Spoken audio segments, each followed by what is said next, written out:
Bien, bonjour. Bonjour et rebonjour pour d'autres. C'est toujours une joie de se retrouver.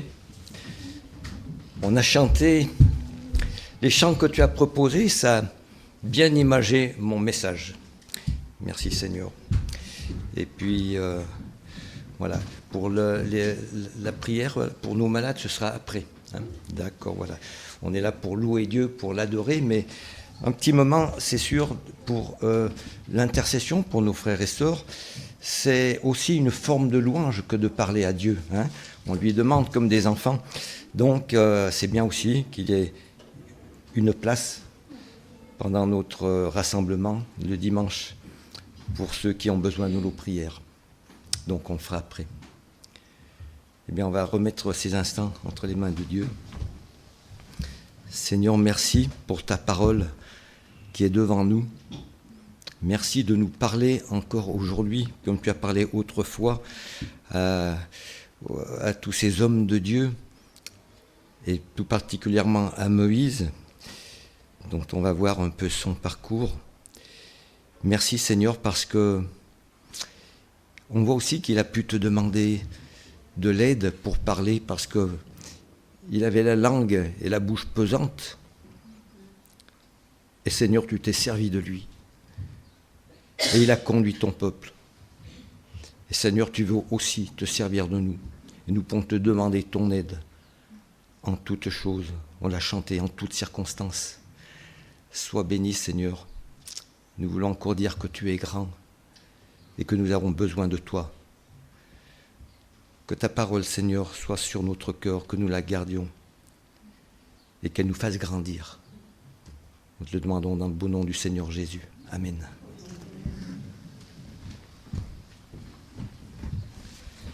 J'ai voulu vous parler du tabernacle. Evelyne est témoin que j'ai rempli des tas de papiers. J'en avais plein sur la table. Et puis c'était tellement long. Je vais parler de juste l'avant. Mais je voudrais quand même dire que de différentes façons, Dieu veut habiter au milieu de son peuple. Ça a été dans le jardin d'Éden avec Adam, où il parcourait le jardin et il était là. Il était avec Noé, il a parlé à Noé. Il donne ses instructions. Il a parlé aussi à Abraham, Jacob. Et à Moïse, il nous en reste une belle histoire. Alors je croyais parler aux enfants ce matin, mais on m'avait dit la semaine dernière que les enfants, c'était les vacances, alors ils restaient là. Bon ben, eh ben écoutez, je vais vous parler comme à des enfants, hein, d'accord ?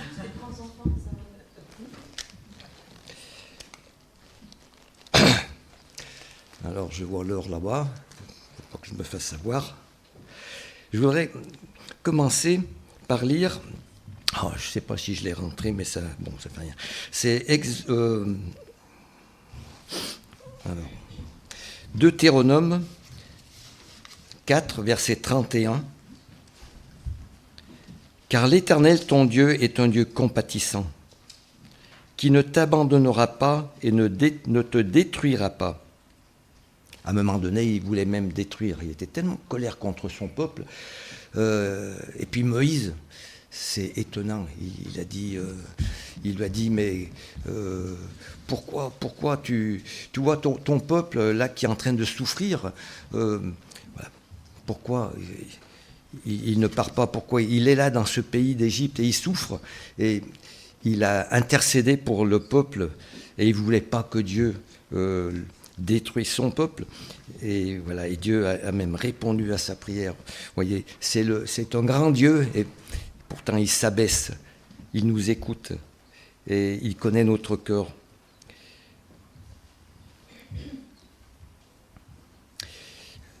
Dieu créa l'homme sur la terre. Alors, informe-toi des jours d'autrefois qui t'ont précédé depuis le jour où Dieu créa l'homme sur la terre et d'une extrémité du ciel à l'autre.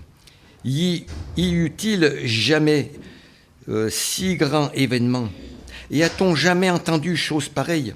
Un peuple a-t-il jamais entendu la voix de Dieu parlant du milieu du feu comme tu l'as entendu en restant en vie ?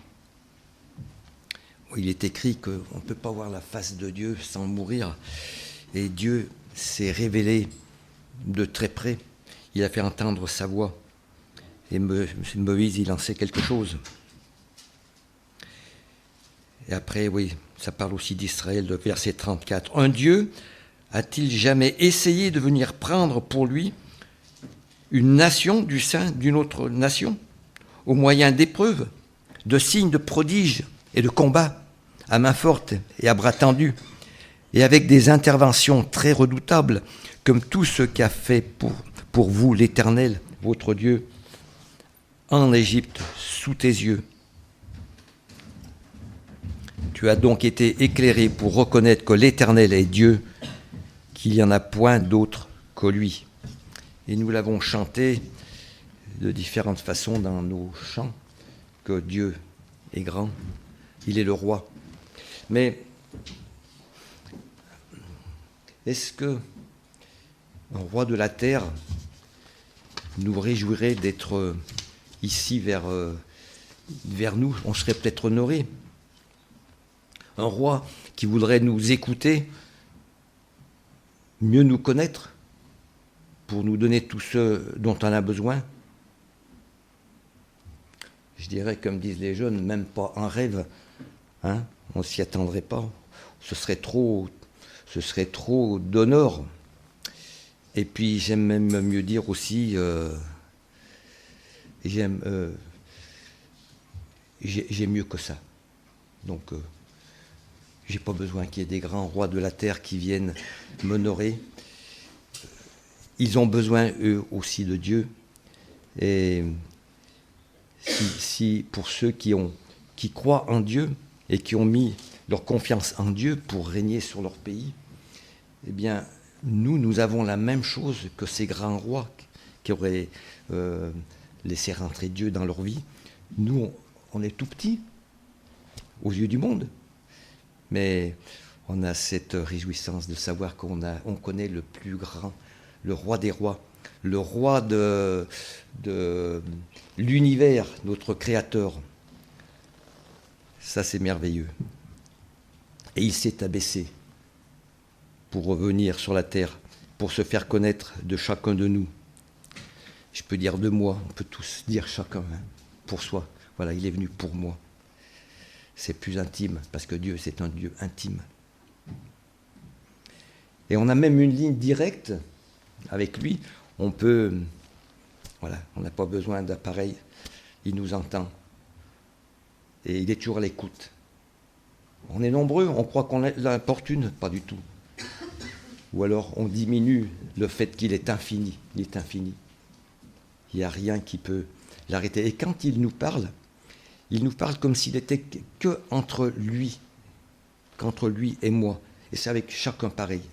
Par son esprit, il est partout. Rien n'est trop quand on demande à Dieu. Mais bien sûr, il veut aussi qu'on lui demande dans sa volonté. On doit prier dans sa volonté. C'est pour ça qu'il faut le connaître. Il faut bien connaître sa parole. Voilà. Alors, est-ce qu'on prie?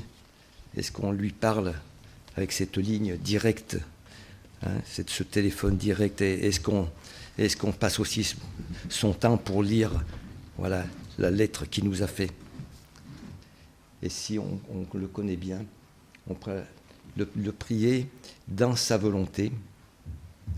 Et si on est en règle avec lui, eh bien, il exauce nos prières. Alors, bien souvent, il faut savoir que quand on veut lui demander quelque chose, on commence à l'adorer. On commence, voilà, à se placer devant ce grand roi, hein, lui demander pardon. Et puis, on peut lui demander. Et il exaucera nos prières si c'est dans sa volonté. On ne peut pas demander n'importe quoi, bien sûr. Hein. On sait qu'il y a des choses qui sont bien, il y a des choses qui sont mal. Et puis, c'est un Dieu de sagesse. Alors des fois, nos réponses, on croit qu'il ne répond pas, mais il fait toutes choses bonnes en son temps. Il veut nous pardonner. Voilà. Il veut nous pardonner. Parce qu'il veut que tous les hommes soient sauvés. Et il y a un seul chemin, celui de la croix, où le Fils de Dieu a porté nos péchés. C'était notre place. Cette place que Jésus a prise, c'était notre place. Et il l'a prise. pour que nous ayons la vie. Et il a payé très cher mon salut, pour que je vive auprès de lui pour l'éternité. Il ne nous reste plus qu'à croire. Tout est accompli, il ne nous reste plus qu'à croire. Et nous serons sauvés. Et de diverses manières, ce Dieu si grand, pourtant si grand, il s'est abaissé sur la terre. Il a quitté le ciel, son trône, pour mettre son pied sur la terre. Son marchepied, nous dit la parole, je cite. Je vais citer beaucoup de choses. En fait, je parle comme dans un puzzle, on peut prendre des pièces pour faire un tableau. Alors, c'est un peu comme un puzzle. Je vais me servir de beaucoup de versets. Vous allez en reconnaître certains, mais je ne vais pas pouvoir tout dire à chaque fois. En plus, les références, je ne m'en souviens pas toujours. C'est un exemple, hein, c'est un puzzle, parce que c'est pas du tout un puzzle. C'est le jeu, voilà, du puzzle. Mais un puzzle, vous voyez, même si vous avez 100 000 tableaux de différents, la neige, le sous-bois, un bateau sur la mer, des animaux, vous ne pouvez pas prendre une pièce dans chacun des tableaux pour en faire un autre. Alors que là, les versets, ils peuvent servir à des tas de sujets de prédication. On ne peut pas prendre un verset dans une prédication, dans autre. On peut prendre, je veux dire, les versets dans une prédication ou dans une autre. La parole, elle est vraiment puissante. C'est vraiment parole de vie. Et donc, des fois, on fait des comparaisons, mais c'est pour dire que c'est pas pareil en fait. Hein. Voilà. Mais voilà, je joue un peu au puzzle en prenant dans la Bible tous ces versets qui sont toujours actuels, même s'ils sont ceux des premiers hommes de Moïse.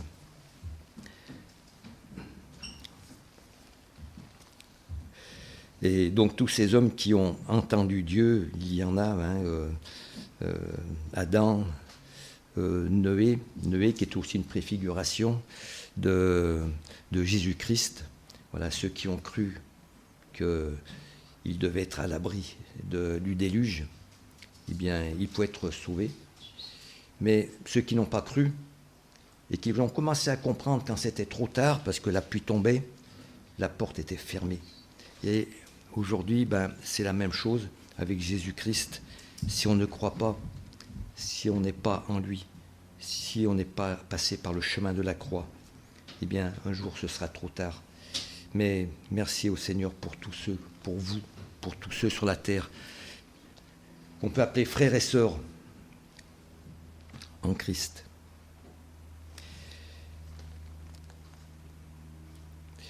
Et alors ça, je l'ai déjà un peu dit, c'est voilà Moïse qui parlait à Dieu pour pas qu'il démolisse le peuple. Hein. Il a parlé pour le peuple. Et un jour, eh bien, c'est réalisé ce que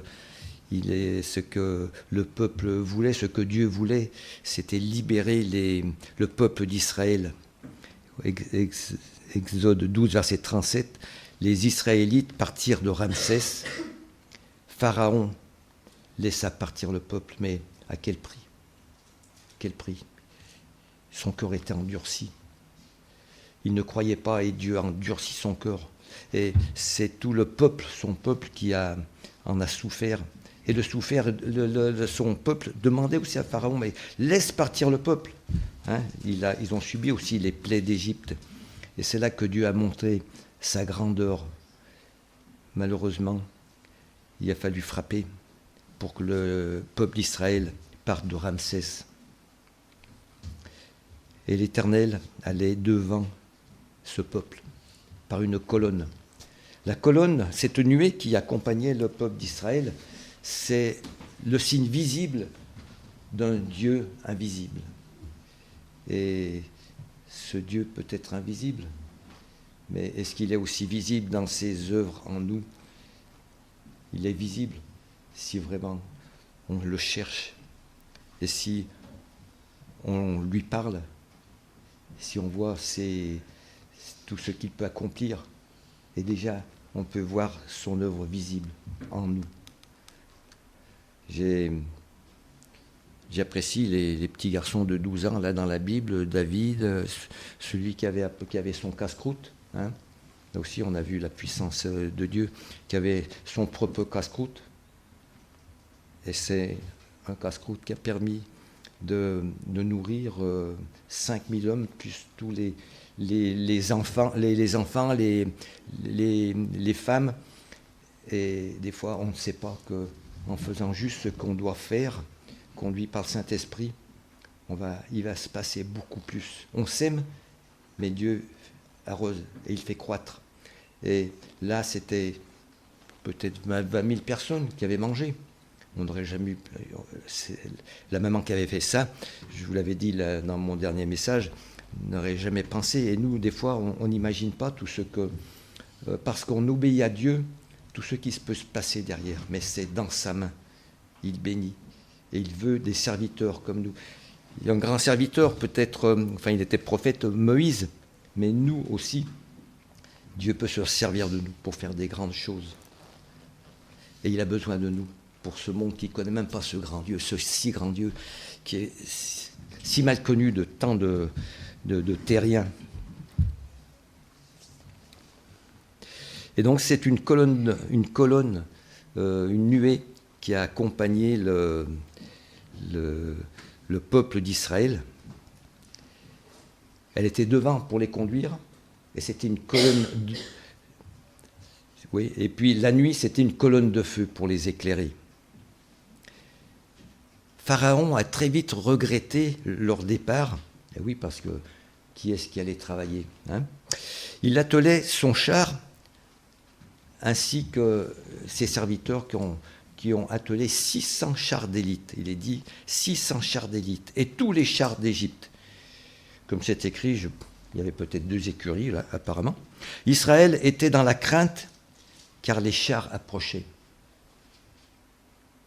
Mais l'ange de l'Éternel, qui était devant Israël, est passé derrière, pour être pour les Égyptiens un obstacle, hein, des ténèbres, alors qu'il éclairait le peuple d'Israël. Que de mystère, mais Dieu est si grand. Et on ne peut pas douter parce qu'on diminuerait, dans notre cœur, on diminuerait la puissance de Dieu et son infinie grandeur dans tous ses attributs.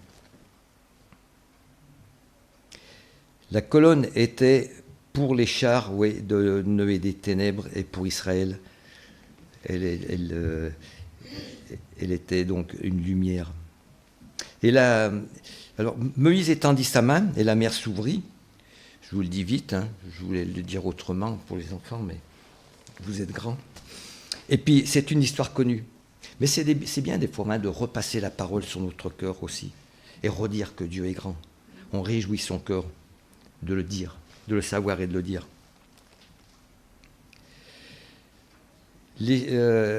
Donc Israël entra au milieu de la mer, les chars suivirent, et il est dit que l'Éternel sema du désordre dans le camp égyptien. Voilà, quand on compte sur lui, Dieu sait faire. Il connaît tout, alors il sait. Il est l'alpha et l'oméga. Il sait ce qu'il y aura après. Il sait ce qu'il faut faire. Des fois, nous, on croit tout savoir. On croit qu'il faut que ce soit comme ci, comme ça. Oui, mais Dieu, il sait pourquoi ça va être autrement. Mais il répond à nos prières vraiment avec efficacité. Les chars suivirent. L'Éternel sema du désordre dans le camp égyptien. Et même il écrit, il écarta les roues des chars. Dieu peut tout faire. Et ça fait que ça les a freinés. Ils ne sont jamais rapprochés du camp d'Israël. Et même quand ils ont vu ça, quand il est écrit que Dieu écarta les roues du char, les Égyptiens dirent « Fuyons, car l'Éternel combat pour eux. » L'Éternel dit à Moïse « Étends ta main. » Quand Israël était passé, était sorti sur la terre ferme, et les eaux recouvrirent les chars. Voilà, l'Éternel a exaucé Moïse qui était dans le plan de Dieu. Il était dans le plan de Dieu. Et il comptait bien y être parce qu'il était aussi craintif. C'est écrit qu'il avait la bouche, j'ai dit dans ma prière, je ne sais plus, il avait la bouche et la langue pesante. Alors il a demandé, il ne voulait pas que servir Dieu, aller parler au Pharaon. Mais voilà, l'Éternel a été avec sa bouche. Moi, j'ai toujours besoin aussi, quand je parle, qu'il soit avec ma bouche. Parce que il y en a peut-être qui ont la parole facile, mais pour moi. Par contre, j'ai la parole facile quand je suis dans la rue. Je serai plutôt évangéliste. Et j'ai besoin de prier que Dieu soit avec ma bouche. J'ai prié aussi pour que maintenant, il soit avec ma bouche. Nous pouvons aussi parler à Dieu pour tout. Il exauce la prière du juste. Et Dieu cherche des serviteurs. Il nous fait cet honneur. Donc le peuple de Dieu a été vraiment un témoin oculaire. La nuée et la délivrance étaient le signe visible de ce Dieu invisible. Quelle démonstration de puissance. On a chanté qu'il est puissant. Mais quand on lit la parole, on voit sa puissance. Et on peut prier aussi qu'on puisse voir sa puissance dans nos vies, dans l'Église. Et je me réjouis toujours quand mes frères et sœurs témoignent de ce que Dieu a fait. C'est un encouragement. Et j'ai même bien souvent, même si dans mon cœur c'est un merci constant, on doit toujours être reconnaissant envers Dieu. Et on ne peut pas toujours dire merci, mais c'est un état qui reste en nous. Dieu, il sait qu'on est en permanence reconnaissance. En permanence, on sait pourquoi on est là, on sait pourquoi. On connaît notre avenir et on sait tout ce que Dieu a préparé pour nous. On est constamment reconnaissant.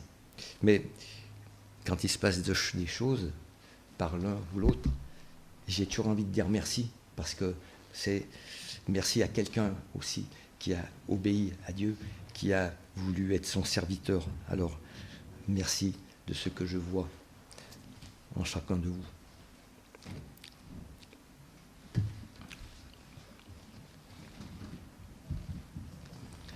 Donc la nuée et la délivrance étaient le signe visible. Et là, en lisant ce passage, c'est vraiment un encouragement.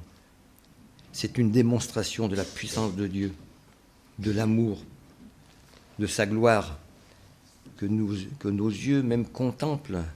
On voit tout ce tableau, contemple au travers de ce récit. Israël, oui, des fois je baisse la voix, excusez-moi, vous m'entendez ?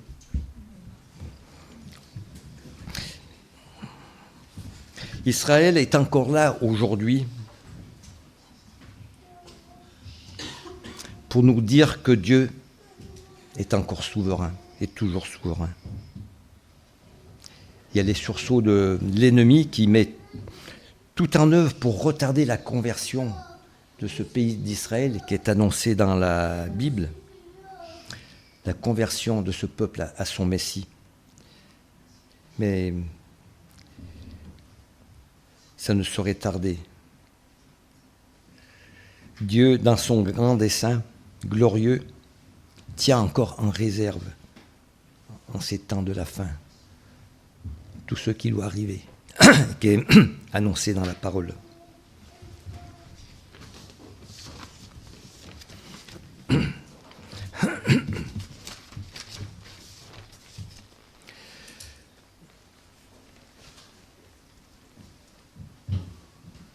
On a chanté, non, tu as lu Psaume 23, nous ne manquerons de rien, dans la vallée de l'ombre de la mort. Et ce pays et ce peuple d'Israël a vu la main de Dieu. Il a vu la main de Dieu. Il a été libéré de ce pays d'esclavage. Il a vu la main de Dieu, oui. Dieu a d'abord affranchi Israël des travaux pénibles. Il a délivré son peuple de la servitude. Il a racheté son peuple par la force de son bras. Et voilà ce que dit Dieu dans Exode 25 verset 8. Ils me feront un sanctuaire et j'habiterai au milieu de mon peuple. C'est incroyable. Pour ça que j'ai dit tout à l'heure que oui, c'est incroyable que ce Dieu quitte son trône pour venir chercher du repos sur la terre. Et donc il a fait construire ce tabernacle. C'est tout un sujet intéressant. Il y a tellement de symbolique dans la Bible. On en connaît quelques-unes de symboliques quand on prend le pain et la coupe, ou quand on se fait baptiser, la mort de notre ancienne nature, quand on va dans l'eau, et quand on ressort, c'est la nouvelle naissance, c'est une nouvelle vie. Dans ce tabernacle, il y a énormément de symboles, et Dieu a parlé à Moïse sur le mont Sinaï. Pendant 20 jours, pendant 40 jours, oui, parce que je pense le jour plus la nuit, ça fait pas 40, c'est 40 jours et 40 nuits qu'il a parlé à Moïse pour l'instruire. Il lui a donné tous les détails de ce tabernacle. Il a parlé de tous les accessoires, des matériaux, le bois, les métaux, les pierres précieuses, l'huile, tous les tissus, tous les tentures, tous les parfums. Et avec précision, il a donné des dimensions. Et pendant tout ce temps, Moïse a écouté et il a écrit. Je me souvenais plus qu'il avait écrit. Je me suis dit, mais quelle tête s'il a tout retenu. Non, c'est écrit quand même. Voilà. Il a écrit tout ça. Pendant 40 jours. Et à la fin de ces 40 jours, c'est là que Dieu a donné les 2 tables de la loi. Voilà. Et puis, pendant ce temps-là, le peuple était tout seul. Vous voyez comme Dieu était fidèle. Le peuple d'Israël souvent désobéissait. Pour ça que nous, on est un peu pareil. On a des hauts et des bas. Puis quand ça ne va plus, on revient vers Dieu. C'est ce que faisait Israël. Et pendant que Moïse n'était pas là, et c'est à la fin, justement, de ces 40 jours, ils décidèrent de construire un veau pour l'adorer. Et Dieu dit à Moïse, retourne vers le peuple, il est en train de désobéir. Il s'est fait un veau pour l'adorer, pour le contempler. Et il était tellement en colère que, Moïse a défendu le peuple. Il a défendu le peuple, pas pour ce qu'il avait fait, mais il dit à Dieu, Moïse, tu l'as fait sortir du pays, tu as fait tout ça pour lui, c'est pas pour l'achever maintenant, c'est pas pour le détruire. Voilà. Et Dieu était bien d'accord. Donc, Exode 6, verset 6, Dieu a affranchi Israël des travaux pénibles, il a délivré son peuple de la servitude et il a racheté son peuple par la force de son bras. On reconnaît aussi tout ce que Dieu a fait pour nous, avant d'habiter, avant de faire de nous le temple du Saint-Esprit. Et Dieu, il a fait tout ça pour aussi avoir le sanctuaire et habiter au milieu de son peuple. C'est un sujet magnifique pour avoir une vue d'ensemble plus complète de la préfiguration étonnante de la personne et de l'œuvre de Jésus-Christ. Et c'est écrit, celui en qui sont renfermés tous les trésors et la sagesse de la connaissance. Le tabernacle, c'est également une image de l'Église, du corps de Christ. Une habitation, l'habitation de Dieu en esprit. C'est aussi une image de la vie chrétienne dans toutes ses grandes étapes. Le pardon et la justification, la purification et la sanctification, la communion et le service. Nous ne pouvons comprendre de même comment Dieu était en Christ réconciliant le monde avec lui-même. Dans la nouvelle alliance, nous avons la promesse que là où 2 ou 3 sont réunis en mon nom, je suis au milieu d'eux. Et il exauce la prière faite d'un commun accord. C'est bien quand on se retrouve, on soit d'un commun accord. Quand on est tout seul à intercéder dans notre chambre, c'est des moments aussi précieux que Dieu attend de nous. Mais quand on est là, ensemble, nous pouvons chanter, unir nos voix. On pourrait penser que les chants, ce qui est important, c'est les paroles. C'est vrai que ce sont les paroles. Mais il y a encore un autre symbole, là, c'est qu'on unit nos voix. Et Dieu, il voit ses enfants unis. Et quand on unit nos voix, c'est de la joie pour notre Dieu. Et quand on prie, on porte la prière de nos frères et sœurs. On l'écoute pour prier au fond de notre cœur, avec eux.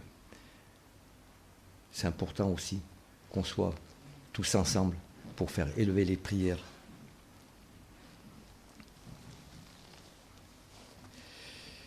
Il exauce donc les prières faites d'un commun accord, c'est dans Matthieu 18, versets 19-20.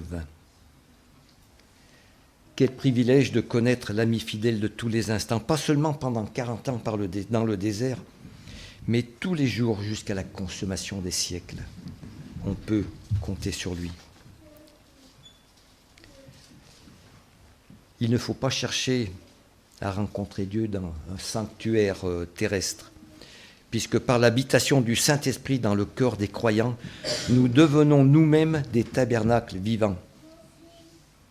Maintenant que Dieu habite en Christ, tous ceux qui veulent connaître Dieu doivent en Christ connaître Dieu. Il n'y a pas d'autre. J'aurais pas dû écrire, ça aurait été mieux. Il n'y a pas d'autre chemin, car en Christ habite corporellement toute la plénitude de la divinité. Colossiens 2, verset 9.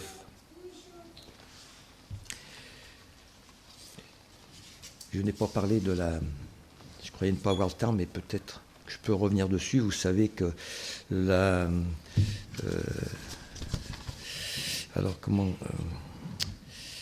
la transfiguration...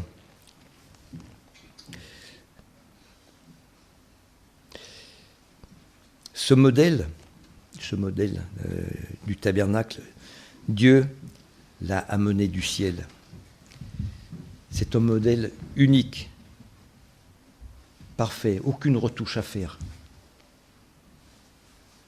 Et Dieu, 1500 ans après, a présenté ce modèle sur une autre montagne, du Golgotha. Pierre dit à Jésus, « Je construirai 3 tentes pour toi, Moïse et Élie. » Il est dit à Matthieu 37, 4, que Moïse et Élie sont apparus. Il sortit une nuée, et de la nuée une voix forte. « Celui-ci est mon fils bien-aimé, en qui j'ai mis toute mon affection. » Moïse reverra en cette circonstance de la transfiguration le divin modèle accomplissant à la perfection tout ce que lui-même n'a jamais pu réaliser qu'imparfaitement, car c'était l'ombre des choses à venir. Colossiens 2, 17, il est dit que c'était l'ombre des choses à venir. Donc la préfiguration de Jésus dans l'Ancien Testament est très importante. Du reste, il y en a qui appellent l'Exode l'évangile de Moïse. C'est l'ombre des choses à venir, dira Paul, mais le cœur est en Christ. N'est-il pas merveilleux de savoir que Jésus-Christ est notre modèle? N'oublions jamais qu'il doit être d'abord notre Sauveur. C'est alors que Dieu peut graver l'image de son Fils sur nos cœurs. Romains 8, 29, ceux qu'il a connus d'avance, il les a aussi prédestinés à être semblables à l'image de son Fils. Puissions-nous marcher à la ressemblance de notre divin modèle et mieux contempler son image. Je vous lis encore Éphésiens 2, 22. En lui, tout l'édifice bien coordonné s'élève pour être un temple saint dans le Seigneur. En lui, vous êtes édifiés ensemble pour être une habitation de Dieu en esprit. Voilà, aujourd'hui, nous ne connaissons qu'en partie. Mais lorsque nous serons introduits dans le tabernacle éternel, nous connaîtrons toutes choses parfaitement. Et on verra aussi tout ce qu'on n'a pas compris, ou tout ce qu'on n'a pas cru. Toutes nos désobéissances, Jésus les a portées, mais on comprendra ce grand Dieu qui a été pour nous sur notre pèlerinage sur la terre, comme il a été avec Israël. Israël, pourquoi il a choisi Israël comme peuple élu? Pour que les nations voient la fidélité de Dieu au milieu de ce peuple.